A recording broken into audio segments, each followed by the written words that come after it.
kembali lagi di Bisik Bincang Asik bareng Puskesmas Astana Langgar. Bersama saya Devina Ambarwati. Di Bisik ini kami akan membahas informasi seputar kesehatan. Dan di episode kali ini, episode yang sangat spesial sekali karena kita akan menghadirkan dua narasumber sekaligus. Di tema kali ini kita akan membahas mengenai ASI. Nah, jadi untuk selanjutnya, mari kita sambut dua bintang tamu kita. Boleh perkenalkan diri dari yang ujung dulu. Halo, assalamualaikum warahmatullahi wabarakatuh. Perkenalkan, saya Dea, petugas gizi dan konselor laktasi Puskesmas Astana Langgar. Assalamualaikum warahmatullahi wabarakatuh. Hai, nama saya Retno Arisanti. Saya adalah bidan di Puskesmas Astana Langgar sekaligus konselor ASI. Nah, saya panggilnya Mbak aja ya, biar enak gitu. Di tema kali ini kita kan akan membahas mengenai ASI. Jadi apa sih sebenarnya ASI eksklusif itu? Mau siapa dulu nih? Boleh. ASI eksklusif itu adalah hanya memberikan ASI saja kepada bayi baru lahir sampai dengan usia 6 bulan tanpa tambahan apapun, termasuk air putih, madu, kemudian apalagi ya, makanan padat maupun susu formula. Oke, ternyata itu ya definisi dari ASI eksklusif. Untuk manfaatnya sendiri itu apa? Manfaatnya tuh banyak sekali ya, Ibu atau Mbak nih? Mbak aja kan. Jadi manfaatnya tuh banyak sekali ya Mbak ya. Manfaatnya itu ada dua, bagi ibu dan bagi bayinya. Bagi ibunya sendiri itu setelah melahirkan bisa mencegah perdarahan, kemudian bisa mencegah kanker payudara dan kanker indung telur ya. Terus bisa juga memberikan ikatan batin antara ibu dan bayinya, jadi semakin lebih dekat. Kemudian bisa memberikan mencegah penyakit-penyakit termasuk penyakit jantung maupun penyakit diabetes. Nah, sedangkan untuk bayinya itu juga bisa memberikan kekebalan tubuh. Jadi si bayi itu kalau misalkan diberikan ASI nggak gampang sakit. Oh iya, tidak gampang sakit. Kemudian bayi itu juga lebih kenaikan berat badannya itu lebih sesuai dengan kenaikan berat badan minimal yang ada di buku KMS gitu, yang ada di buku KIA, mohon maaf.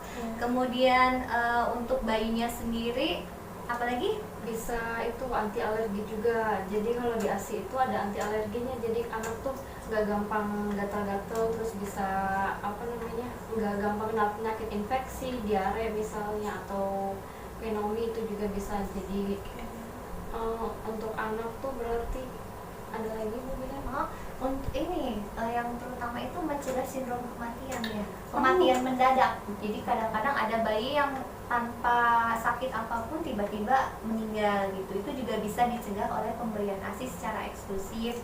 Kemudian bisa juga karena air susu ibu itu lebih mudah dicerna oleh pencernaan bayi. Jadi untuk pencernaan bayi juga lebih baik dibandingkan susu formula gitu. Oke, ternyata banyak sekali ya manfaatnya, juga untuk kekebalan tubuh bayi juga ya.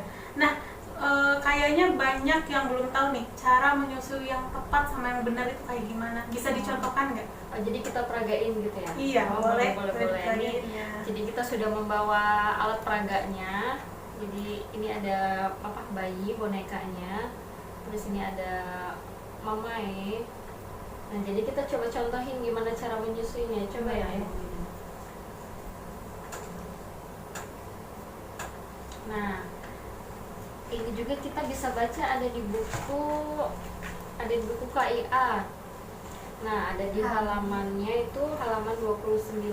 Untuk buku yang baru ya ada di halaman 29. Jadi, yang pertama itu kepala dan badan bayi dalam posisi garis lurus. Kepala dan badan bayi dalam posisi garis lurus. Kemudian yang kedua, wajah bayi menghadap payudara. Wajahnya menghadap ke payudara, hidung berhadapan dengan puting susu. Nah, ini hidungnya kalau di sini udah bener nih, udah menghadap, hidungnya itu sudah menghadap ke puting susu. Boleh agak kearahin ke kamera biar. Iya. Nah, iya betul sekali, karena biasanya kalau ibu-ibu menyusui, apalagi ibu yang baru memiliki anak ya, anak pertama itu pada salah posisi menyusuinya, yaitu biasanya hanya kepalanya saja yang menghadap ke ibu, tapi badannya hadapnya ke atas Iya. gitu. Nah, tadi kan baru 2. Sekarang yang ketiga itu badan bayi dekat ke tubuh ibu, jadi didekat gitu. Nah, yang terakhir itu posisinya ibu menggendong mendekap. Nah, ini sudah mendekap secara utuh, sudah benar posisinya seperti ini. Nanti jadi ibu bisa praktekkan di rumah jika mempunyai bayi baru lahir menyusui posisinya seperti ini. Terus yang kedua itu pelekatan. Pelekatan itu yang pertama, bayi dekat dengan payudara dan mulutnya terbuka lebar. Jadi mulutnya lebar gitu. Apa? Gitu ah. Nah, yang kedua, dagu bayi menyentuh payudara ibu. Jadi si dagu. Nah, dagunya ini supaya lebih jelas ya, dagunya ini menyentuh ke payudara ibu. Kemudian bagian areola itu yang warnanya hitam ini, yang lebih gelap gitu dibanding payudara yang bagian lain. Jadi bagian areola itu lebih banyak terlihat dibanding di bawah mulut bayi. Jadi di mulut mulut bawah itu, jadi areola itu lebih banyak masuk ke mulut bayinya, dan bibir bawah bayi memutar keluar, jadi doer gitu, kayak gini gitu mulut bayinya.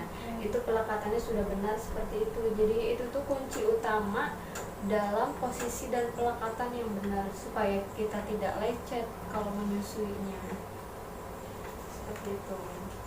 Oke. Nah, kan udah dipraktekkan nih.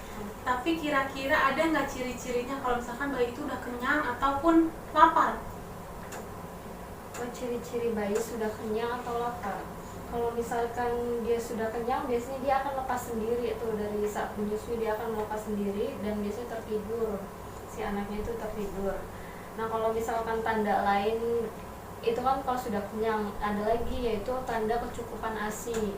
Kecukupan ASI itu dia misalkan dalam satu hari ini dia pipis minimal 6-8 kali dalam sehari.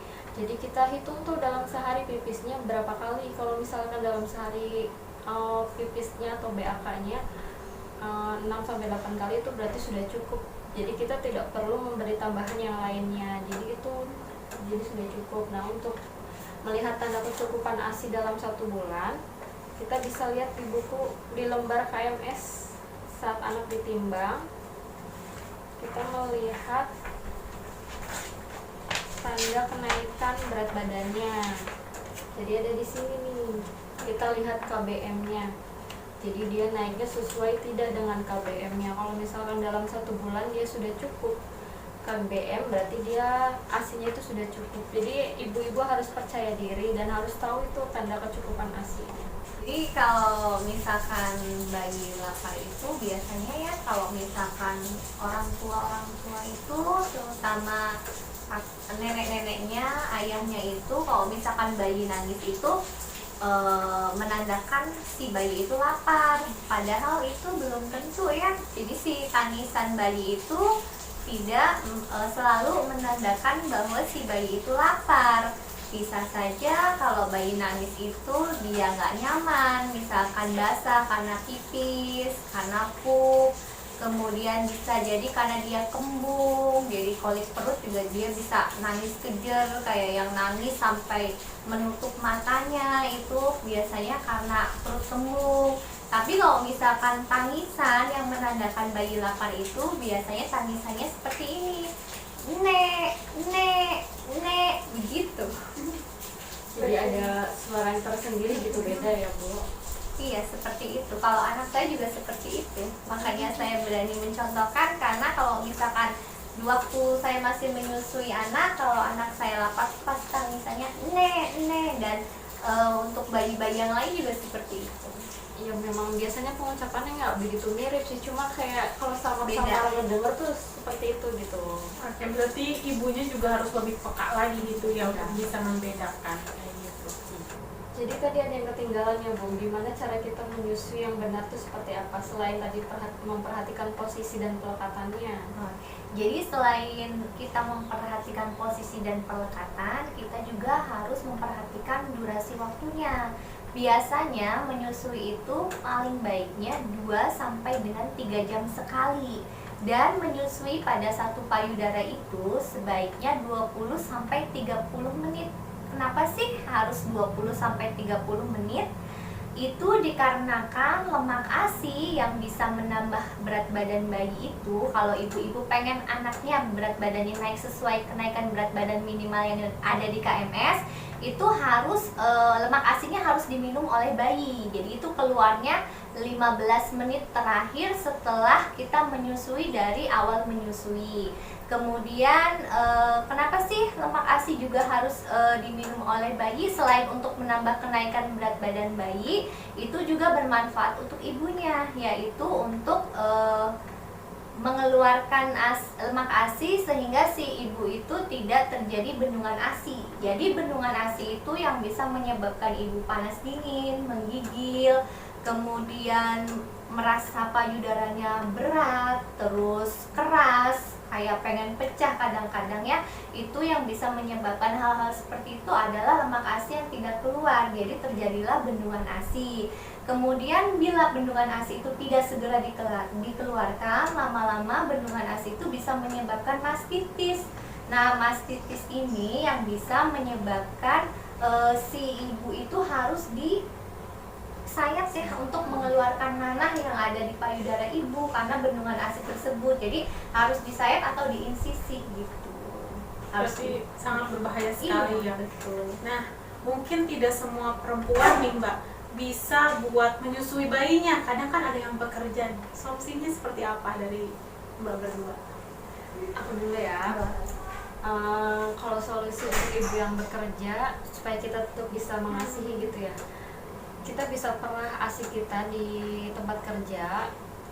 Kita bawa tuh peralatan perahnya, kan sekarang sudah lebih lebih modern gitu, peralatan perah tuh sudah banyak dijual.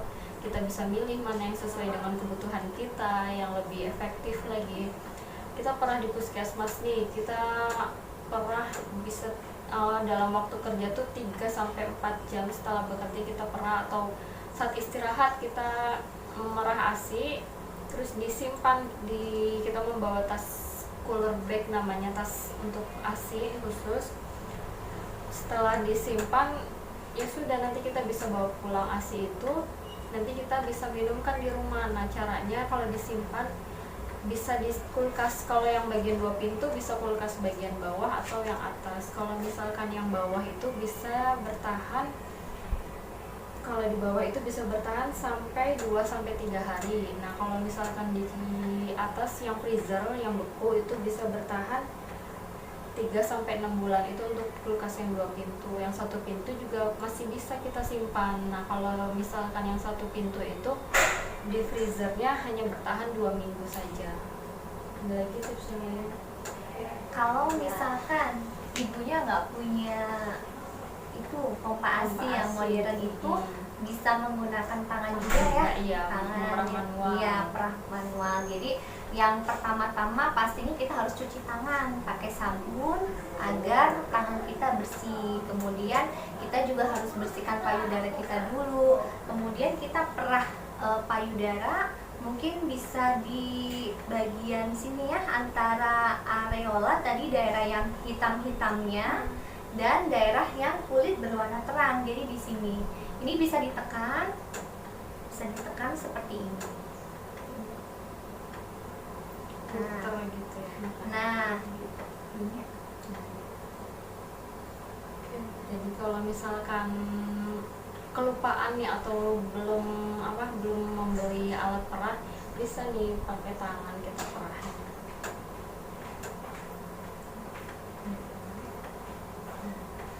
bisa seperti ini, kemudian ditampung di dalam wadah ya, atau plastik khusus gitu. Kemudian ini juga sama, diperah sampai sampai payudara kita itu terasa kosong ya gitu. Kemudian tadi saya tambahkan sedikit ya, kalau misalkan di suhu ruang tadi yang misalkan di Indonesia kan panas ya, di wilayah kita apalagi Kabupaten Cirebon itu kan sangat panas. Kalau misalkan suhunya itu di atas 27 derajat sampai dengan 32 derajat Celcius, itu ASI bisa bertahan selama 4 jam. 4 jam saja. Jadi masih bisa dibawa pulang ke rumah kalau misalkan bekerja atau ada yang mengambil gitu. Tapi syukur-syukur tadi kita punya cooler bag dengan gel ice gel-nya gitu. Jadi terus cara memberikan ASI pada bayi juga itu supaya ASInya enggak rusak, ada tahapannya, ada caranya. Gimana Jadi itu? jangan asal dari freezer jadi batu es ya, jadi es ASI langsung kita cairkan, panaskan, itu nggak bisa karena nanti itu bisa merusak ASI. Jadi yang betul itu misalkan banyak stok ASI nih kan, kalau misalkan kita ada gelas, botol gelas ataupun plastik itu kan kita tanggali dulu ya di plastik ASI itu. Jadi kita ambil yang lebih dulu kita perah gitu ya, ambil dulu. Nah malamnya itu sebelum kita kasih untuk besoknya, itu malamnya itu diturunkan dulu dari freezer ke chiller. Chiller itu yang kulkas biasa ya, jadi bukan yang freezernya. Nah setelah dari chiller itu kita kalau misalkan sudah cair ASINya, kita keluarkan ke suhu ruang dulu. Nah kalau misalkan di suhu ruang sudah si ASINya itu misalkan kita pegang itu sudah tidak dingin, maksudnya kayak air biasa tuh suhunya kayak gitu, baru kita letakkan si ASI itu ke gelasnya atau ke botol, tapi di bawahnya itu kita sediakan mangkok dengan air hangat atau air panas. Jadi si ASI yang ada di gelas atau botol itu bisa kita taruh di atas si mangkok yang berisi air panas atau hangat itu. Nah caranya seperti itu, memang ada sedikit ribet tapi itu kebaikan sekali buat tidak merusak ASI. Iya, betul sekali. Karena kalau misalkan kita udah capek-capek merah gitu, udah maksudnya pengen memberikan yang terbaik buat anak, tapi kalau misalkan ASI rusak ya kurang baik juga buat anak. Iya, betul. Oke, tadi kan ASI itu udah dikeluarin di chiller, terus udah dihangatkan juga di atas mangkok yang berisi air hangat. Nah, untuk cara pemberiannya sendiri itu seperti apa? Cara pemberiannya sendiri sebaiknya nih menggunakan cangkir kecil atau cangkir khusus kan ada, atau cangkir kecil seperti ini. Kemudian ibu tidak usah khawatir, bisa diberikan posisinya seperti ini bisa. Jadi si bayi bisa setengah duduk ya, diposisikan seperti ini. Kemudian si cangkirnya itu didekatkan di bibir bawah. Nanti si bayi itu secara spontan akan menjulurkan lidahnya, jadi kayak kucing tuh. Nah itu kan, jadi akan instan seperti itu, jadi menjulurkan lidahnya, terus si ASI akan masuk ke dalam mulut. Kalau misalkan khawatir atau takut memberikan dengan cara seperti ini, bisa juga dengan botol susu.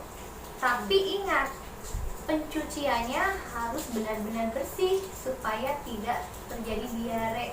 Karena diare juga kan bisa dari mencuci alat botol yang tidak bersih juga. Kemudian bisa dengan sendok ya. Kemudian gimana caranya? Kalau dengan sendok berarti ASINya ada di cangkir nih, kita ambil aja gitu, disendokin ASINya, terus kasih ke dideketin gitu ke mulutnya, biar dia sama caranya kayak tadi di cangkir ini, dia akan menjulurkan lidahnya gitu ke sendok. Oke, ternyata cukup simpel juga ya, tidak serumit yang dibayangkan ternyata. Nah, ini mungkin ada yang nggak tahu juga, kan faktor untuk menggagalkan ASI itu banyak ya, gagal ASI eksklusif. Obat yang kadang kan kalau bayi ada yang suka minum obat, sedangkan ada yang suka mencampurnya dengan ASI, itu bisa menggagalkan ASI eksklusif apa enggak? Kalau misalkan pemberian obat untuk bayi, nah untuk obat vitamin itu tidak menggagalkan ASI eksklusif, nggak apa-apa kita berikan kepada bayi. Tapi kalau misalnya kita dapat obatnya puir gitu yang racikan, kita campurkannya pakai ASI, jadi kita tidak membuat kegagalan ASI eksklusif gitu. Jadi jangan dicampur pakai air putih. Kalau pakai air putih ya itu berarti sudah tidak ASI eksklusif lagi. Berarti seperti itu ya. Iya. Nah, itu kan kalau yang tentang pemberian obat cara pemberian obat kepada bayi supaya tidak gagal. Tapi ada lagi yang faktor lain yang bisa ketidakberhasilan ASI eksklusif. Apa saja itu faktornya? Jadi faktornya itu pertama nih dari diri sendiri dulu, dia kurang merasa yakin, jadi itu bisa menggagalkan ASI eksklusif. Kemudian eksternalnya itu dari keluarga terdekat, dari keluarganya itu tidak mendukung tidak mendukung memfasilitasi untuk memberikan ASI eksklusif. Ya misalnya misalkan lagi menyusui, terus misalkan suaminya itu menyuapi makan ibunya, itu kan contoh dukungan dari suami. Jadi harus saling mendukung, terutama orang terdekatnya. Terus ada lagi faktor eksternalnya, Bu? Terutama untuk ibu-ibu yang baru memiliki anak ya, ini sering sekali terjadi kegagalan. Kalau misalkan awal-awal kita menyusui itu bayi kita udah nangisnya udah kata orang Jawa tuh ngelak ngeder. Nah itu ya biasanya yang suka khawatir itu keluarga, biasanya dari suami ataupun dari nenek si bayi itu, atau misalkan dari siapalah yang terdekatnya itu, buruan cepetan gitu kan. Itu sebenarnya membuat si ibu itu malah justru semakin stres gitu. Jadi bukannya nanti membantu ibunya, tapi malah membuat ibu itu stres dan panik. Nah stresnya ibu itu malah bisa mengurangi ASI. Jadi ASI itu selain dari makanan yang bergizi, untuk memperbanyak ASI itu jadi si ibunya harus bahagia, tidak boleh stres. Makanya itu perlu sekali benar yang Ibu Dea jelaskan, itu dukungan dari keluarga, terutama supaya keluarga bisa mendukung ibunya gitu. Jadi kalau misalkan baru belajar menyusui, dukunglah, berikanlah kesabaran gitu, baik ke ibunya, baik ke keluarganya gitu. Makanya nanti kalau misalkan kelas ibu hamil nih, kan ada nih sesi tentang cara menyusui ataupun tentang laktasi, si keluarganya bisa datang. Jadi misalkan ibu neneknya atau misalkan suami itu bisa datang ke kelas ibu hamil, nanti kita kasih pengertian. Jadi mengertilah di situ cara-cara gimana mendukung si ibu supaya lebih sabar lagi menyusui, karena menyusui itu tidak semudah yang kita lihat ternyata. Menyusui itu sungguh-sungguh sangat luar biasa perjuangannya, apalagi awal-awal kita menyusui, aduh yang namanya soalnya itu pengalaman sendiri ya, jadi curhat, karena ini penting sekali buat ibu-ibu supaya dari awal kita harus sering belajar dari buku KIA, misalkan dari kelas ibu hamil gitu, karena awal mula menyusui apalagi anak pertama itu harus membutuhkan kesabaran dan dukungan dari keluarga. Nah, oke Mbak, sebelum kita ke pertanyaan selanjutnya, kan di kita itu masih kental dengan mitos. Tadi saya kan dengar dari faktor keluarga juga bisa, atau nenek. Di kita kan masih kental mitos nih. Kadang bayi yang nangis terus tuh suka dikasih makan pisang sebelum waktunya nih. Rata-rata kalau kita ke masyarakat kan kayak begitu. Sebenarnya itu bahaya nggak sih bagi lambung bayi, apalagi belum 6 bulan? Jadi tanda dia dikiranya lapar kali ya. Dikiranya lapar. Nah, padahal kita ada contoh ukuran lambung bayi itu. Nah ini kelereng yang paling kecil ini, dia ukurannya kelihatan nggak ya? Coba begini. Nah, kelereng yang paling kecil ini ukuran lambung bayi usia 1-2 hari. Jadi masih kecil sekali. Jadi kalau biasanya kan yang baru lahir itu bayi baru lahir, ASI-nya tuh keluar sedikit-sedikit ya. Nah, itu sebenarnya sudah cukup untuk bayi karena dia lambungnya segini ukurannya. Terus yang kedua, ini ukuran lambung 3-7 hari. Kelereng yang agak besar lagi. Jadi masih sangat kecil, dia cuma butuh sekitar 10 mili gitu untuk pemberian ASI-nya. Nah, setelah 10 hari itu usianya seperti ukuran bola pingpong segini. Jadi dia memang masih kecil. Jadi kita belum perlulah memberikan tadi makanan tambahan untuk bayi karena memang ukurannya itu masih kecil segini ukurannya. Jadi 10 hari segini.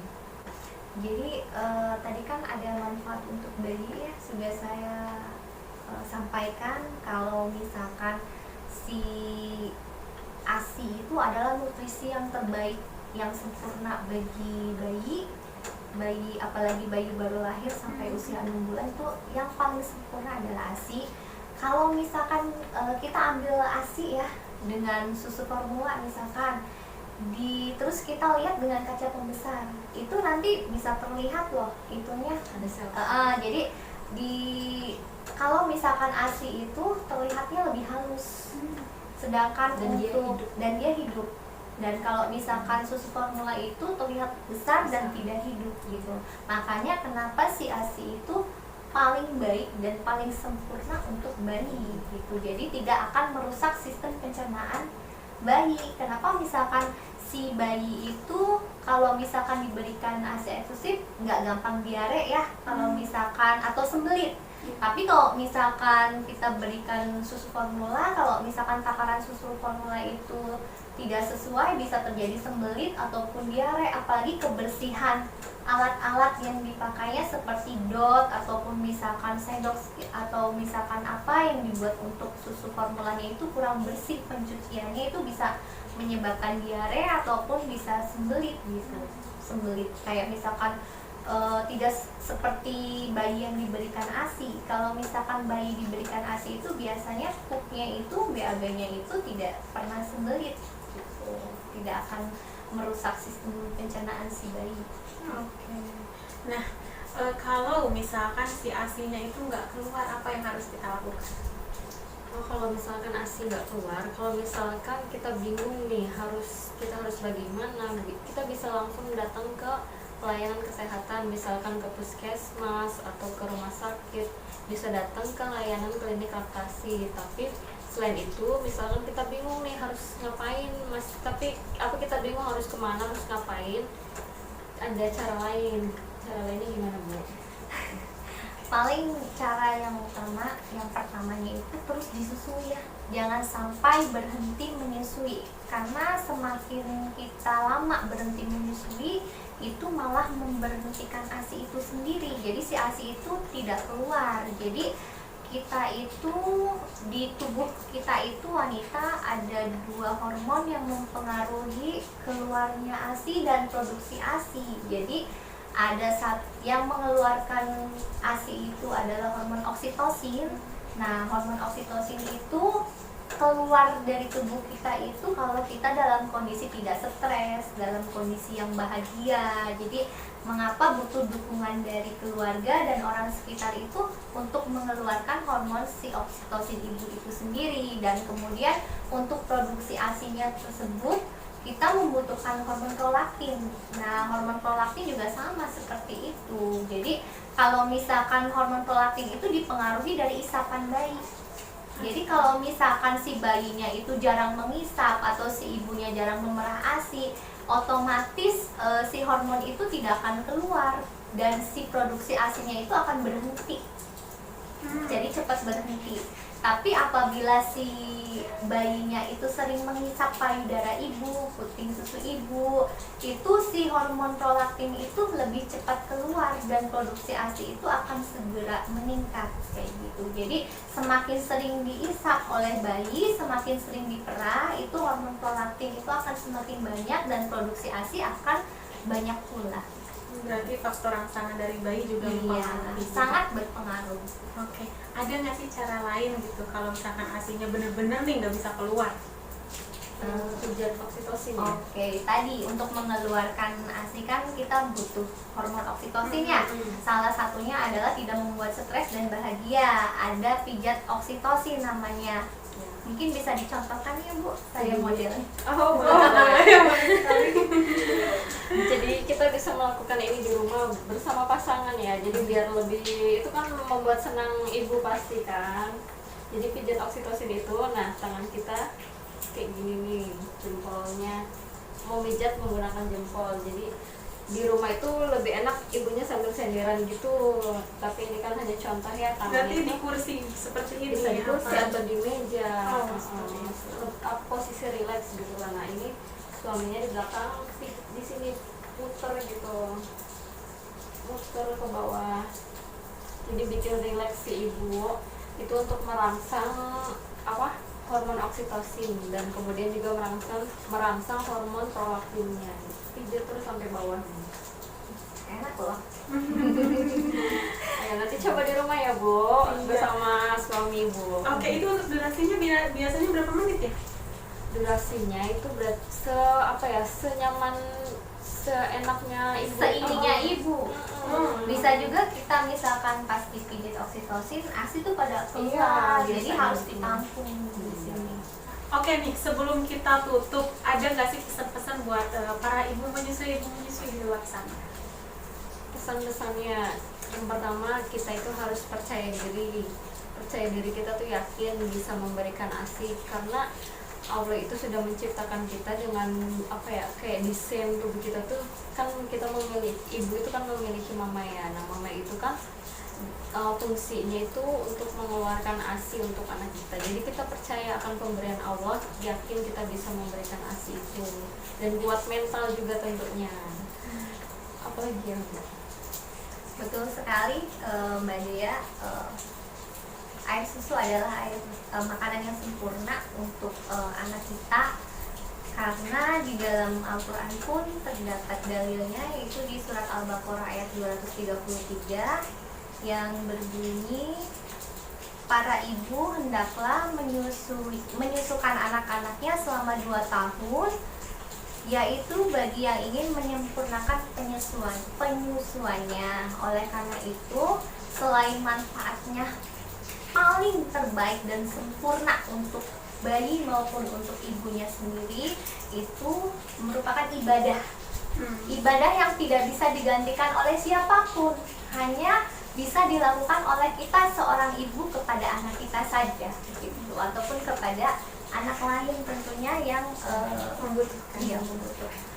Oh iya, untuk para ibu menyusui juga, tenang aja, ibu tuh jangan merasa sendiri. Jadi kalau misalkan ibu merasa kesusahan sendiri, ya kayak tadi yang dicontohkan, kita bisa datang ke pelayanan puskesmas, datang ke konselor laktasi untuk mendapatkan dukungan agar ibu berhasil menyusui ASI eksklusifnya. Oke. Terima kasih kepada Mbak Dea, Mbak Retno karena sudah menyempatkan untuk hadir di podcast ini. Nah, episode kali ini banyak sekali ya tentunya kita mendapatkan manfaat mengenai ASI ini. Jadi untuk para ibu menyusui di luar sana, semangat, harus yakin bisa, karena kita itu perempuan diciptakan sempurna. Jadi sampai ketemu lagi di Bisik episode selanjutnya. Assalamualaikum.